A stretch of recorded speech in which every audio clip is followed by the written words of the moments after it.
ദേവാമൃതം. ദേവാമൃതത്തിൽ ഇനി വാസ്തുശാസ്ത്രം.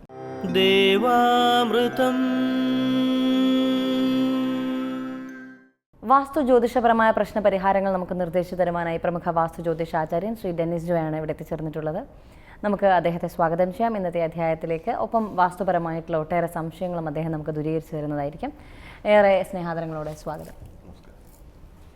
ഇന്നത്തെ കത്തിലേക്ക്. സർ, ഞാൻ 60 സെൻറ്റ് സ്ഥലത്ത് 2500 സ്ക്വയർ ഫീറ്റിൽ ഒരു വീട് പണിയുവാനായി തറ കെട്ടി കിണറും കുഴിച്ചു. പക്ഷേ ഇടയ്ക്ക് വെച്ച് പണി മുടങ്ങി. ആദ്യം വാസ്തുക്കാരെ കാണിച്ച ശേഷമാണ് പ്ലാൻ വരച്ചത്. തറ കെട്ടി കിണർ കുഴിച്ചതുവരെ കുഴപ്പമൊന്നുമില്ലായിരുന്നു. അതിനുശേഷം ഓരോരോ തടസ്സങ്ങൾ വന്ന് പണി മുന്നോട്ട് കൊണ്ടുപോകാൻ പറ്റുന്നില്ല. ഇതിൻ്റെ പ്രശ്നം ദയവായി പറഞ്ഞു തരണം. വസ്തുവിൻ്റെയും വീടിൻ്റെയും പ്ലാൻ ഇതോടൊപ്പം അയക്കുന്നു. ഇവർ ശരിക്കും ഒരു 60 സെൻറ്റ് സ്ഥലത്താണ് ഇവരൊരു വീട് വെക്കാനായിട്ട് തീരുമാനിച്ചിരിക്കുന്നത്. കാരണം മാക്സിമം 2500 സ്ക്വയർ ഫീറ്റ് വീടാണ് ഇവർ ചെയ്യാൻ ഉദ്ദേശിക്കുന്നത്.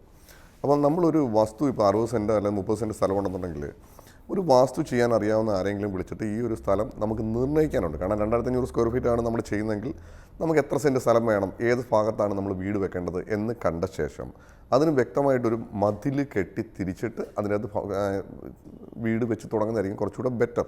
കാരണം വെച്ചാൽ ഇത് ശരിക്കും ഒരു 60 സെൻറ്റ് സ്ഥലമായിട്ട് നിൽക്കുന്നതാണ്. അതിൻ്റെ ഒരു പോർഷനിലാണ് ഇദ്ദേഹം തുടങ്ങിയിരിക്കുന്നത്. അപ്പോൾ ഇതിനകത്തൊരു കുഴപ്പം എന്താണെന്ന് ചോദിച്ചാൽ, ഇപ്പം ഇദ്ദേഹം ഈ പണിയാൻ തുടങ്ങിയിരിക്കുന്ന എനിക്ക് അയച്ചിരിക്കുന്ന പ്ലാനിൻ്റെ വീട് നിൽക്കുന്നത് സ്ഥാനത്തായിട്ട് ഇവർ ചെയ്തിട്ടുണ്ട്. പക്ഷേ ആ വീടിൻ്റെ കിഴക്കുടക്ക് ഭാഗത്തായിട്ട് ഇവർ കിണർ കുഴിച്ചിട്ടുണ്ട്. കാരണം ഈ പ്ലോട്ട് ഇത്ര വലുതായതുകൊണ്ട് തന്നെ ഇതിൻ്റെ കിണറിൻ്റെ സ്ഥാനം പ്ലോട്ടിൽ വരുമ്പോൾ ഏകദേശം ഇതിൻ്റെ ബ്രഹ്മസ്ഥാനത്തായിട്ട് കയറിപ്പോയിട്ടുണ്ട്. അപ്പം ഇവർ ഈ പ്ലാനിൻ്റെ വീടിൻ്റെ ഫ്രണ്ടിലോട്ട് ഈസ്റ്റ് ഭാഗത്തോട്ട് ഒരു 10 മീറ്റർ എടുത്തിട്ട് ഒരു ബേസിക് ഫൗണ്ടേഷൻ കൊടുത്ത് മതിൽ കെട്ടി തിരിച്ചാൽ കിണറിൻ്റെ ദോഷങ്ങൾ പൂർണ്ണമായിട്ടും മാറിക്കിട്ടും. അതുപോലെ നമ്മൾ വീട് പണിയുമ്പോൾ എപ്പോഴും കന്നിമൂലയിലോട്ട് മാക്സിമം ചേർത്ത് ചെയ്യണം നമ്മൾ എപ്പോഴും പറയാറുണ്ട്. കാരണം ഇവരുടെ പ്ലോട്ട് വലുതായതുകൊണ്ട് തന്നെ ഇവരൊരു വാസ്തുവിൻ്റെ ഒരു മതിൽ കെട്ടി ഇവർ 4 സൈഡും വാസ്തുപ്രകാരം മതിൽ കെട്ടി തിരിച്ചെങ്കിൽ മാത്രമേ ഈ വീട് കൃത്യമായിട്ടുള്ള സ്ഥാനത്താവുകയുള്ളൂ. ഇപ്പം ഈ ബ്രഹ്മസ്ഥാനത്തായിട്ട് വസ്തുവിൻ്റെ ബ്രഹ്മസ്ഥാനത്തായിട്ട് കിണർ വന്ന് കഴിയുമ്പോഴുള്ള പ്രശ്നം വെച്ചാൽ നമുക്ക് ജീവിതത്തിൽ എത്ര പ്രോഗ്രസ് ഉണ്ടെങ്കിൽ നമുക്ക് മുന്നോട്ട് പോകാൻ ബുദ്ധിമുട്ടായിട്ട് വരും. ഏകദേശം നമ്മൾ തകർന്നു പോകുന്ന ഒരു അവസ്ഥയിലേക്ക് പോകാം. വീട് പണി മുന്നോട്ട് നടക്കുന്നില്ല എന്നുള്ളത് മാത്രമല്ല, നമുക്ക് സാമ്പത്തികമായിട്ടായാലും നമ്മുടെ മറ്റുള്ള എല്ലാ രീതിയിലുള്ള കാര്യങ്ങൾക്കും നമുക്ക് തടസ്സവും ബുദ്ധിമുട്ടുകളും ഉണ്ടായിക്കൊണ്ടേയിരിക്കും. അപ്പം വീട് മതിൽ കെട്ടി വീട് സ്ഥാനത്താക്കണം. അതുപോലെ വീടിൻ്റെ കിഴക്ക് ഭാഗത്തായിട്ട് 10 മീറ്റർ വിട്ട് മതിൽ കെട്ടി കഴിയുമ്പോൾ കിണറിൻ്റെ സ്ഥാനം മാറിക്കിട്ടും, അതുകൊണ്ടുള്ള ദോഷങ്ങളും മാറിക്കിട്ടും. അതുപോലെ ഇതിൻ്റെ വടക്ക് ഭാഗത്തായിട്ടൊരു കിച്ചൺ കാണുന്നുണ്ട്. കാരണം വെച്ചാൽ വടക്ക് ഭാഗത്തായിട്ടുള്ള കിച്ചൺ നമുക്ക് ദോഷമാണ്. ഒന്നുകിൽ ഇത് വടക്ക് പടിഞ്ഞാറാക്കുക അല്ലെങ്കിൽ വടക്ക് കിഴക്ക് ഭാഗത്താക്കുക.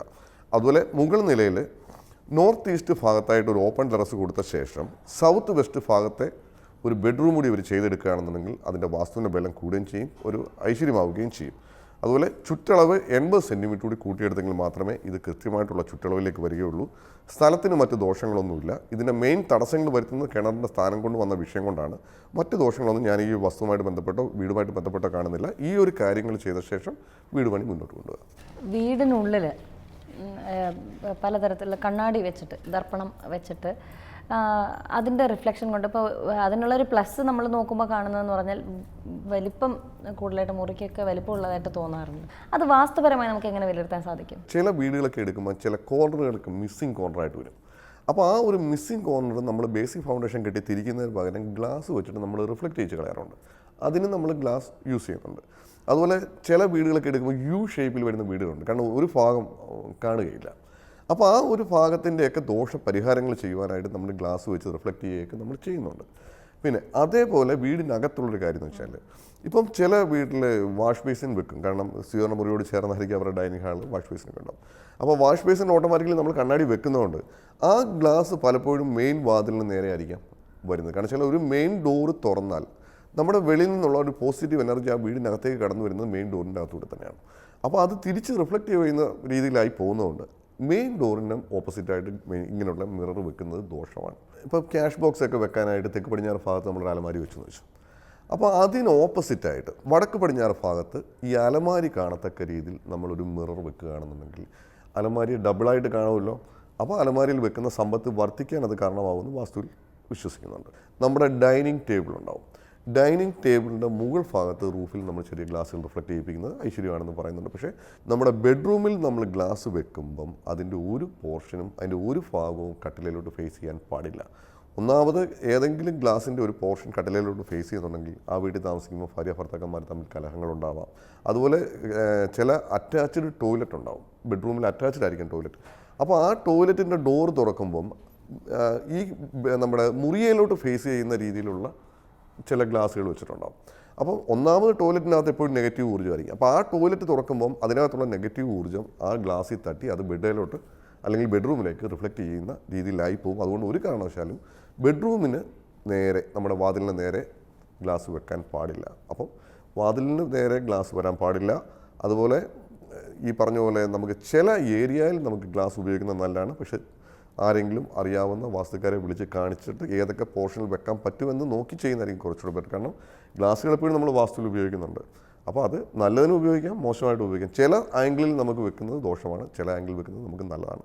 എന്തായാലും വഴിമുട്ട് പോലുള്ള പ്രശ്നങ്ങൾ ഇപ്പം നമുക്ക് ഒരു വിധത്തിൽ ഇപ്പം നമ്മൾ മതിലിട്ട് തിരിക്കണമെന്ന് പറഞ്ഞില്ലേ, അപ്പോൾ അങ്ങനെയുള്ള വീടിൻ്റെ ദോഷ പരിഹാരത്തിനായിട്ട് നമുക്ക് ഈ പറഞ്ഞ പോലെ ചെറിയ ഗ്ലാസ്സുകളൊക്കെ വെച്ചിട്ട് നമുക്ക് റിഫ്ലക്റ്റ് ചെയ്യിച്ചുവിടാം. അത് ആർക്കും ദോഷം ചെയ്യാത്ത കോൺവെക്സ് മിറർ ആയിരിക്കും യൂസ് ചെയ്യുക. അത് പക്ഷേ ഒരു വാസ്തു ചെയ്യുന്ന ഒരാളുടെ നിർദ്ദേശം അനുസരിച്ച് ചെയ്യുന്നതായിരിക്കും ബെറ്റർ. പക്ഷേ വെളിയിലോട്ടൊക്കെ ഗ്ലാസ് വെക്കുമ്പോൾ ഒരിക്കലും ഒരു ആരാധനാലയത്തിൻ്റെ നേരെയൊന്നും ആ ഗ്ലാസിൻ്റെ റിഫ്ലക്ഷൻ പോകാൻ പാടില്ല. അത് വാസ്തുക്കാരെ വിളിച്ച് കാണിച്ച് ചെയ്യുന്നതായിരിക്കും കുറച്ചുകൂടി ബെറ്റർ. വാസ്തുശാസ്ത്രത്തിൻ്റെ ഇന്നത്തെ അധ്യായം ഇവിടെ പൂർണ്ണമാവുകയാണ്. വാസ്തു ജ്യോതിഷപരമായ പ്രശ്നപരിഹാരങ്ങൾക്ക് ശ്രീ ഡെന്നിസ് ജോയിൽ നിന്ന് മറുപടി ആഗ്രഹിക്കുന്നവർ താഴെ കാണുന്ന നമ്പറിൽ അദ്ദേഹത്തെ കോൺടാക്ട് ചെയ്യുക, പ്രശ്നപരിഹാരങ്ങൾ ഉറപ്പിക്കുക. അതുപോലെ നിങ്ങളുടെ വാസ്തു ജ്യോതിഷപരമായ പ്രശ്നപരിഹാരങ്ങൾക്ക് ഞങ്ങൾക്കും എഴുതിയറിയിക്കേണ്ട വിലാസം: producer Devamritham, Kaumudi TV, Kaumudi buildings, Pettah, Thiruvananthapuram. ദേവാമൃതത്തിന്റെ മനോഹരമായ ഇന്നത്തെ അധ്യായം ഇവിടെ പൂർണ്ണമാവുകയാണ്. മറ്റൊരു പുതുമ നിറഞ്ഞ അധ്യായവുമായി വീണ്ടും കണ്ടുമുട്ടാമെന്ന ശുഭപ്രതീക്ഷയോടെ വിടവാങ്ങുന്നു. നന്ദി, നമസ്കാരം.